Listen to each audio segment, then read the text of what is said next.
Figurinha carimbada do Enem, gente. Assim, ó. Vamos falar sobre Carlos Drummond de Andrade. Por quê? Não porque eu amo e tal, até porque eu falaria por horas e horas, mas porque ele é o autor que mais caiu no Enem. Então a gente tem que lembrar dele sempre.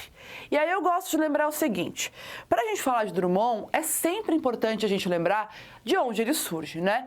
O Drummond é mineiro, só que a gente tem que falar de onde ele surge no sentido de, literariamente falando, que é da segunda geração do modernismo. O modernismo é dividido em 3 gerações, né?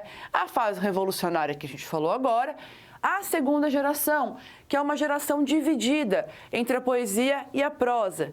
Quer dizer, a gente vai ter o romance de 30, que é bem crítico social, que é bem regionalista, que é lá onde está Jorge Amado, Raquel de Queiroz, tá José Lins do Rego, Graciliano Ramos, e a parte da poesia, dos poemas, que é onde estamos com Drummond, Cecília Meirelles e Vinícius de Moraes. Então, assim, falar do Drummond é falar de uma galera que começa a fazer poesia a partir da Revolução da Semana de 1922. Só que assim, eles não têm mais aquela cobrança que os poetas de 22 tinham.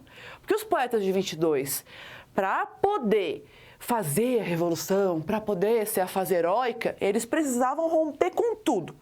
Nunca fazer nada que fosse do passado, né? Nunca utilizar métodos antigos. Aqui, o que eles pensam? Bem, a gente conseguiu uma libertação. A gente pode nunca mais utilizar uma rima, mas a gente também pode fazer um soneto. A gente pode nunca mais usar alguma coisa de linguagem da França, mas pode também usar se quiser.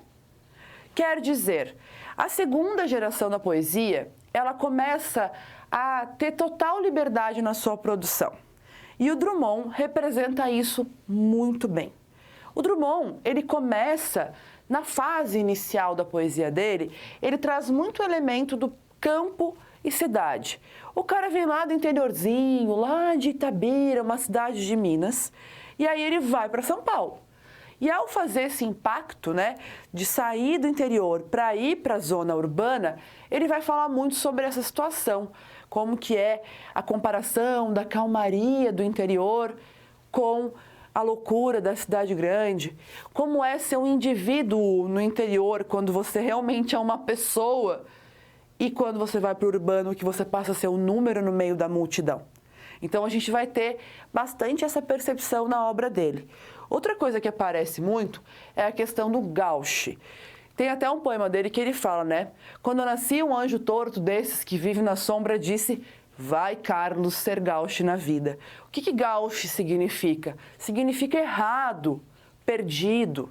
Então é uma ideia de que ele está ali observando esta cidade, observando as pessoas e se sentindo um pouco perdido no meio delas, né? No meio dessa multidão, no meio das coisas que estão acontecendo. Isso vai se destacar muito quando da publicação de A Rosa do Povo, em 1945. A Rosa do Povo é um livro que tem muitas temáticas diferentes, mas todas elas estão muito ligadas à desesperança. Quer dizer, ele está escrevendo depois da Segunda Guerra Mundial, da ascensão do nazismo, da ditadura Vargas, e ele percebendo o estrago, não só físico que isso tudo causou, mas o buraco humano que se faz quando a gente passa por esses momentos tão violentos, tão ditatoriais, né? Então a Rosa do Povo traz esses elementos. Então ele começa falando um pouco sobre como é fazer poesia, e aí a gente tem uma coisa que é legal, que é a metalinguagem, né, que é o poema que fala sobre poemas, e aí depois ele vai falando sobre as decepções, o olhar para a cidade, o quanto a esperança está faltando, e aí eu quero que vocês fiquem atentos a um poema que chama A Flor e a Náusea, que fala sobre uma flor que nasce no asfalto, pálida, triste, mas é uma flor. Vai falar um pouco dessa questão da esperança. Ele vai também abordar as cidades destruídas pelas bombas, fazer saudação a Stalingrado, né, que é a primeira grande derrota do exército nazista, vai falar dos grandes homens que tentaram mudar o mundo. Então é uma obra muito densa e que vai trazer essas temáticas aí muito fortes da década de 30 e 40. Outra temática importante é a questão do amor e do desamor, no sentido de que às vezes ele fala de amar e mal amar, a morte dos amantes. Então fala um pouco sobre essa coisa do amar demais ou amar de menos, envolvimentos de todos os tipos. E aí ele vai envolver sensualidade, inclusive ele tem obras em que ele fala só disso, né? Tem um livro de poemas que chama Amor Natural, que ele fala sobre sexualidade e sensualidade de uma maneira muito direta, sem grandes compromissos com a fantasia.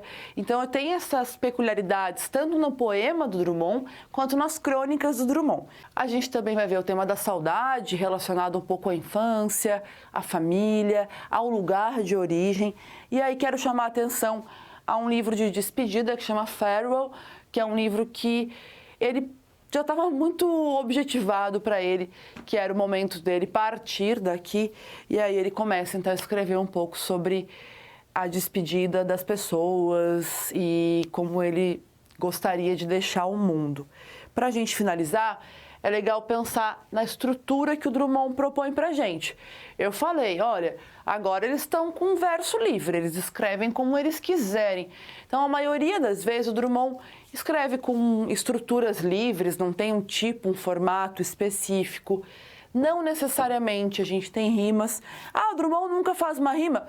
Às vezes faz, mas não necessariamente a gente tem rimas específicas, né? Às vezes ele brinca mais com uma sonoridade interna do que com aquelas rimas externas perfeitas. Ele trabalha bastante repetição, é só lembrar, né? No meio do caminho tinha uma pedra no meio do caminho.